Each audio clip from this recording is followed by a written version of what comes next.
When my son Jay, male 18, was 6, his mother Jane, female 40, and I, male 39, got separated.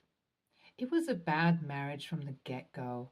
We got married when we found out that Jane was pregnant with Jay and tried to become a family for our son. After he was born, things went well initially, and I worked hard to provide for the family without giving up on my dreams. I wanted to write professionally as a career, but I had enough sense to know that novels won't feed my wife and child. So I had two jobs as well, one at a pizza parlor and another at a car wash. I also ensured I could spend quality time with Jay because he was my world. Despite the circumstances of his birth, I wanted to be there for him every step of the way, unlike my own absent father. Although I was trying my best, Jane wasn't very supportive or invested. Hell, never mind me, she was barely there for her kid. I don't know how to put it, but it's like she only thought of Jay as an accessory without ever realizing how to take care of a child. I know it sounds like a mean thing to say, and I honestly would get someone not supporting their spouse if they had a pipe dream and were never working towards it. But I guess both of us were mutually incompatible. Her lack of involvement with Jay was also a big source of friction, as I never wanted him to feel unloved. Jane wasn't really working either. She did a few odd jobs, but her main responsibility in the family was to take care of Jay. Due to her constant lack of faith in me, our relationship deteriorated, and I eventually found out she had been cheating on me for well over 5 months. I was devastated. And although I had lost a lot of love for Jane by that point, cheating was a real low blow. When I told her I wanted a divorce, I got zero emotional response from her, as if she didn't care. However, I also wanted to ensure custody of Jay fell with me since I couldn't bear to lose him. Jane wanted to keep custody of Jay, though. I mean, less her and more her parents, as they didn't want to lose their only grandchild. While they knew that Jane had cheated on me, they chose to ignore it, hide the evidence surrounding it, and instead make up an entirely different story about me being unfit to raise a child due to my drunkenness. I mean, really? I had a beer on the weekends and that's it. They also testified that Jane felt unsafe in the marriage and I had denied her the opportunity to find a job to keep her under my control. As you can tell, none of this worked in my favor, and courts back then, even now to be honest, were biased towards the wife's side of the story. Not only did I lose custody of Jay, but my reputation was tarnished due to the rumor mongering Jane and her family engaged in. My social circle got a lot smaller, but the people who believed my side of the story were real friends. I mean, I genuinely thought it would be obvious from my behavior and the way I acted that Jane had made everything up, but I guess not. Jay, of course, didn't have a clue why his mother got full custody, and he didn't know what was going on at all.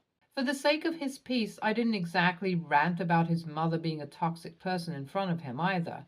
And all I told Jay was that his parents had fallen out of love. If he ever needed me, I'd be there for him.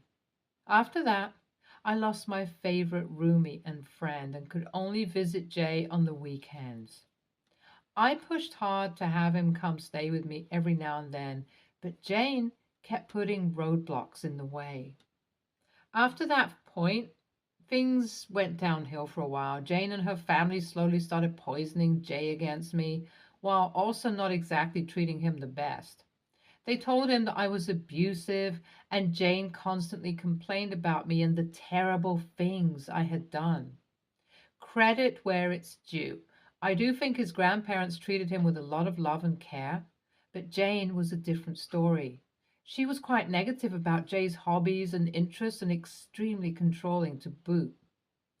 He didn't have a happy childhood. Since he thought I was even worse than his mom, Jay kept a distance from me, and although I could meet and talk with him, I guess he thought I had been a vicious person in the past. However, when Jay turned 14, Jane dumped him off at my house last minute for a week, saying she had to go somewhere. I don't think she'd asked Jay for his consent on the matter, and it was this or live alone while she went off. Her parents weren't available, so I finally got a chance to spend some time with my son. Things were really awkward at first, and I could tell that he didn't trust me. When I asked where Jane had gone, he gruffly replied that she had gone for a getaway with her new boyfriend, Brad. Apparently, this was quite common, and he felt like a burden in his own mom's life. I felt really bad about this, and we started talking more and more this week. One day, he casually mentioned to me while we were playing Mario Kart on my old GameCube, "Oh, Pete, you seem like a nice person. I don't get why you were so shitty with mom. It just doesn't add up." I stopped playing and looked straight at him and decided to tell him the whole story then and there. It finally felt like he might believe me now. With that, I told him everything, and he managed to piece together odd things about Jane's behavior that corroborated my story. I can't even begin to tell you how angry he looked at that moment. Something had changed then and there. Although he didn't bring it up again during the week, he apologized for the way he had been treating me and told me that he'll push to come to visit me more often. Apart from that, I'll always remember that week as the time I mentored my son about writing. I should mention that by now I had become a relatively successful writer, especially due to the ease of publishing on the internet, and it was a steady source of money for me. Jay was also a budding writer, and I recall discussing the principles of a good story with him. It was a good time. Since then, things have changed quite a lot. A few weeks after Jane came back, she called and started throwing around aspersions about me poisoning Jay against her. The irony! And I played dumb. He was acting cold to his mother after the information he had gotten from me, and she was retaliating by calling him ungrateful, spoiled, etc. This soured things between them even more, and their relationship was quite icy. I'll summarize the next 4 years in Jay's life with two big events. One being that he ran away from Jane's place and came over to stay at mine because apparently she had insulted his short stories that had been recently published. She forced him to come back by threatening to call the cops on me using the move that my history, ergo her lies, would play in her favor. Eventually, he had to go back against his will, and I couldn't do anything about it as much as it hurt. Second, he eventually found out that his grandparents were involved in the lies against me, leading to him saying a lot of hurtful things. I don't know the full story here, but basically, that led Jane to figure out that I must have told him something. She made my life hell. But now that the cat was out of the bag, there wasn't much she could do. A month before his 18th birthday, Jay called me and told me he was planning on moving out. He was going to get an apartment about an hour away from my place, and while I welcomed him to come to stay with me, I think he wanted to build an independent life. I agreed with his plans, and he also told me that he was going to expose Mom for what she is. That's when the real bombshell came out. He'd written a book about his experiences living with Jane throughout the last few years and even had a publisher interested. While it was fictional, Jay had written a scathing foreword that indicated Jane as the villain of the story. Some part of me wanted to ask him to modify the foreword because I felt like it may be more drama than necessary. But on the other hand, I felt like he had the creative liberty to do what he wanted. I read through his novel and it was good. I even offered some constructive criticism and he took it in good spirits. Jay left the house as soon as he turned 18. After this, I could tell that he was visibly happier, more focused on developing his career. A couple of months after the move out, the book was also published. I'm obviously not going to put it in here, but if you guys are interested, you can DM me for the link. This novel completely ruined Jane's life because it took off. A lot of teens could relate to the toxic parent storyline, and there were a lot of posts about it. Jay even got interviewed about it on a few news websites. I couldn't be prouder of my boy, but obviously, Jane had a different take on things. Her social media was filled with comments cussing her out for being a terrible parent to the point where she ended up deleting her socials. Her job was also in jeopardy after the story came out, and her parents apparently found out about Jane's abusive behavior towards her son through the novel. She'd hoodwinked them into thinking that she was doing the best job raising Jay, and I guess Jay never told his grandparents the real story. Maybe he lost trust in them after what I told him.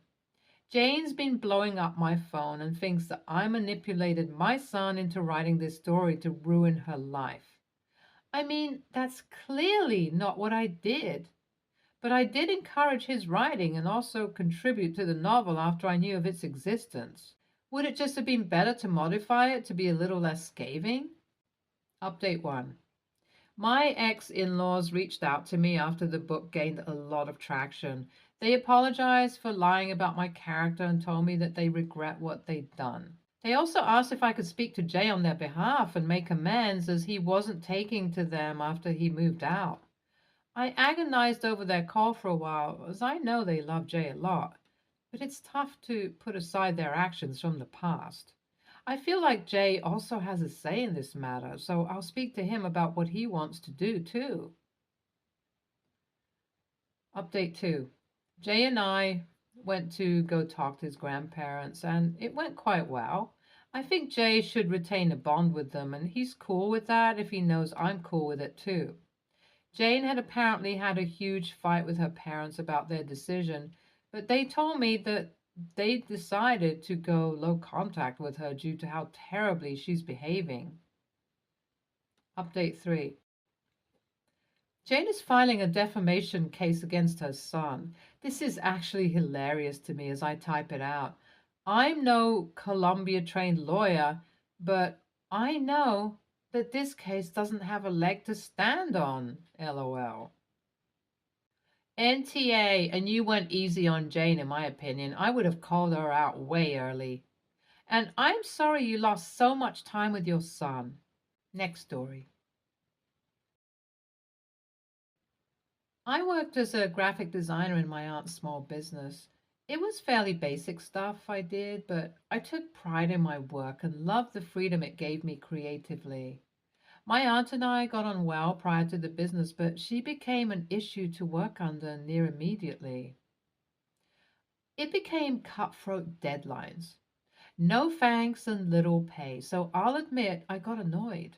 I started putting less effort into the business as it just wasn't paying off. I had to look for a new job as the money just wouldn't cover me anymore.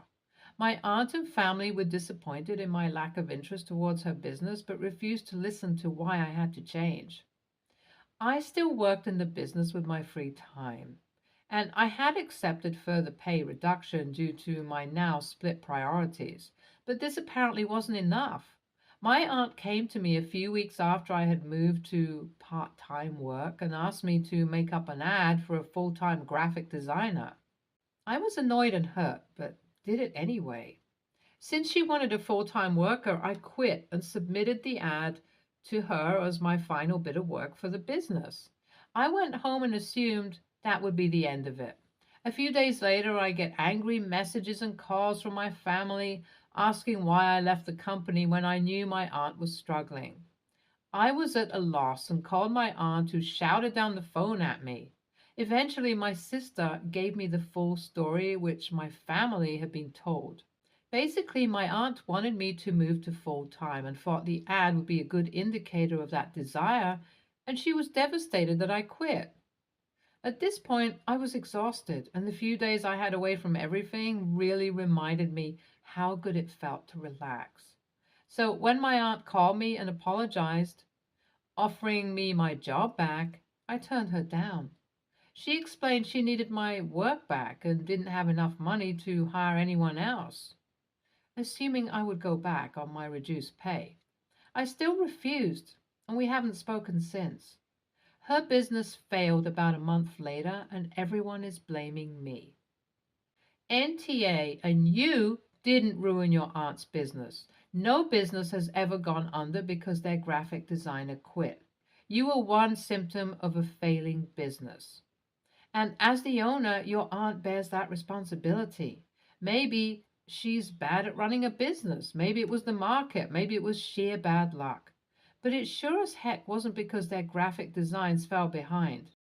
She's angry and bitter because she failed and is looking to pass blame to those around her. Hopefully, her denial phase is short and she can move on, along with the rest of the family. Next story. I've lived in my house for almost 3 years. I live on a corner house next to the road, a back road. A lot of the kids on the neighborhood play ball games in that area. This doesn't bother me much apart from when they kick it against my fence. One thing that does bug me is how often they would come to the door because the ball had gone over into the garden. I know this seems like such a small thing, but I am talking 5 to 6 times a day. I used to work from home, so I would just go get the ball and ask them to be more careful. However, I recently changed jobs and now work out of the house. My partner is still home through the day but is hard of hearing and never hears the kids when they knock. She actually is using more sign language than anything or reads lips as she really can't hear well at all without her hearing aid, which she only really wears when she's leaving the house. Anyway, since I haven't been home to answer the door, I found out the kids have actually been lifting my fence panel, coming into my garden to get their balls. I hate this. It makes me feel like my space and privacy is violated. I also have 4 dogs who are using outside when the weather is nice. I have cameras, so have caught them doing this and have evidence, but their parents don't seem to care. So I decided to screw all my fence panels in so they could no longer be lifted. Now, every night I go home, I'm greeted with a bunch of angry kids telling me their ball is in my garden and they can't get in. I just ignore them and throw the ball over without speaking to them. Yesterday, when I got home, one of the kids' mothers was at my front door. When I got out of my car, she instantly started yelling and calling me a thief for not getting her son's ball. I told her I was at work, and she started yelling about how my partner could have sorted it. I told her I'd go get the ball to calm her down, and she said I needed to fix my fence as it was broken and the kids couldn't get them on their own anymore. I told her it wasn't broken and I had done that so that they couldn't get in. This made her very angry and she started yelling. I told her I couldn't have them letting my dogs out and also mentioned how they almost broke my fence once, and she threatened to call the police for theft the next time I don't get the ball immediately. So AITA for stopping them from getting into my garden? And could they actually call the police when I'm not even home to get the ball? Update. After reading through some responses, I decided to take action. I looked through my camera footage and found all the time they have entered my garden or kicked the ball over in the last few months, and actually found on from January that they had actually come in and opened my rabbit cage up to find the rabbit. Luckily, my rabbit wasn't out there as it was winter.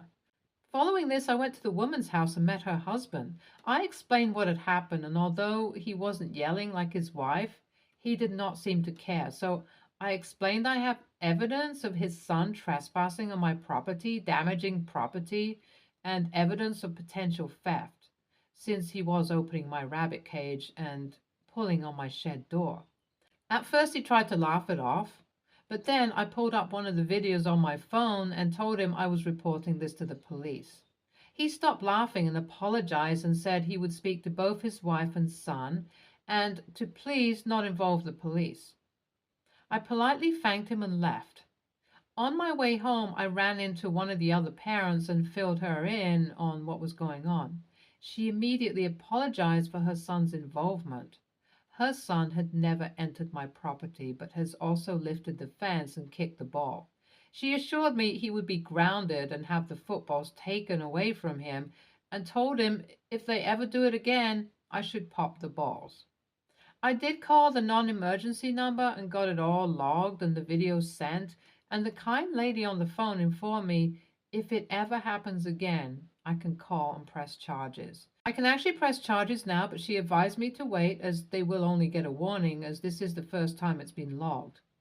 This also means if they do call to complain about theft, they will be informed of the logs against them rather than any action against me. I've also informed my insurance company, who assured me since it's logged with the police and I have screwed my fences, I'm in the clear.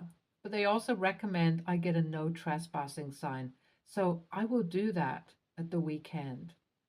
Thank you so much for all your help and advice. I will admit I had absolutely no idea what to do about it or if I even had a stand legally, so thank you all for the info you've provided. NTA, it's your fence to protect your bloody property. What does she think the police is going to do? Stay tuned for more stories from our girl relationships.